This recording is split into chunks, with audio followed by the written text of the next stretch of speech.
Hello, everyone. I'm so excited to welcome Rebecca Mountain Pizzell, and she is the author of Ziggy, the Pig Who Loved Pasta. Rebecca, can you share with us a little bit about your book? Well, it was inspired.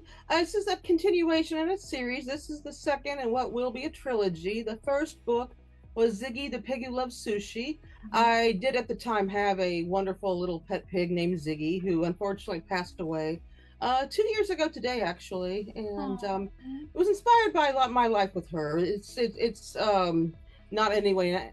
It's just simply inspired by her and out of my love for my pig. And so this is the second book in the series. The first book took place in Japan, Mhm. and this one, there is a setting. It's mostly set in Kansas where I live, but there's also, as you can probably tell by the title, So there is going, cute. it's going to be something that happens in Italy, something major this time. Oh, okay. I love this. Well, first I want to say I'm sorry to hear about your sweet little pig. Thank you. I love pigs. They're so cute and I love sweet. her.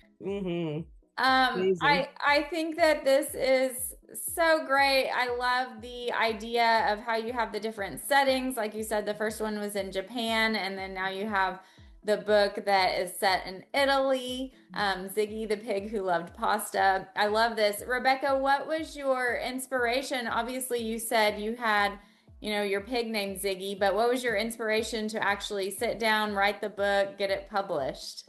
I think for me, the more salient question was, how could I not? I mean, I couldn't suppress the story. It was Uh-huh. almost like trying not to sneeze. You can't suppress a sneeze. I couldn't suppress the story. It had to come out of me.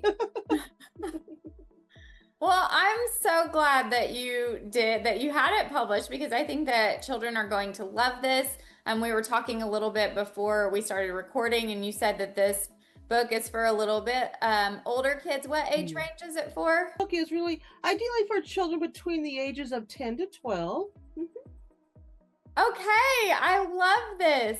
Rebecca, is there anything else you can share about the book or any messages within the book or anything else about yourself?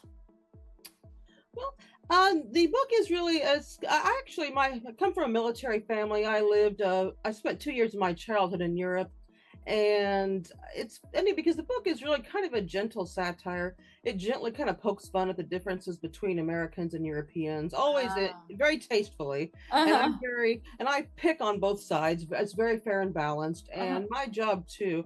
The two humans in here are an adorable older couple named Farmer John and Veronica, Mhm. and I was very careful not to make, these nice, good, solid Midwestern people, not to make them seem like morons. I mean, just to make sure, that we Americans, we're good, solid, hardworking, good people, and too often I think, I'm sure you probably traveled overseas. You've seen how people hate Americans, unfortunately. Mhm, mhm. Sometimes we deserve that. Sometimes we're rude. Sometimes we're not. But again, this is just, and I do have family overseas too. I'm a second generation, so I do Mhm. have some family overseas too. And sometimes, they look at us and, why do you do this? And how come you guys put ice cubes in your drinks? And Right. I look at them, how come you don't? It's just, this book very gently just explains, okay, that this is why they do that, and God bless them. We know we all share this planet together. There was that, and also too, my book does talk a lot about extended family relationships, which I think is kind of underserved. Not to um not to diminish the role that parents play in raising a child, certainly, but Mhm. oftentimes too, I think, well, maybe sometimes in children's literature there's that gap there. We don't have a whole lot of books that really describe, I think, how important is an aunt or an uncle. Or I know personally, I've known some people who say, I get along better with my cousins than I do my own siblings. Or Mhm. I don't know where I'd be if I didn't have grandma in my life, and she's Uh-huh. really the one who probably was there for me when my parents were kind of a little young and trying to find themselves. It was grandma who really raised me, and Yeah. I'm grateful to her. So this book again really plays a big emphasis on aunts and uncles and the role that they play. And I know I was very close to my aunts and uncles growing up, and I still am. So, Oh, wow. Yeah, I love that. I agree. I think extended family is so mm-hmm, important in kids' mm-hmm, lives. And, mm-hmm, like they say, you hear it takes a village. And absolutely. Yeah, Mm, and also it's just like sometimes I think kids might have trouble connecting with their parents, but if there's a cool absolutely. aunt or a cool uncle, they might be able Absolutely. to, yeah, they might be able to Absolutely. have a Hmm. relationship with them. So that's Hmm. great. I love this. Hmm.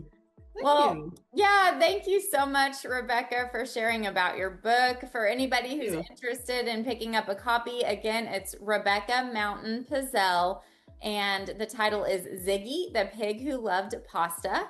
You can get it on barnesandnoble.com, amazon.com, and Apple Books, to name a few. Thank you for being with us today, Rebecca. Thank you so much for having me. It's been a pleasure.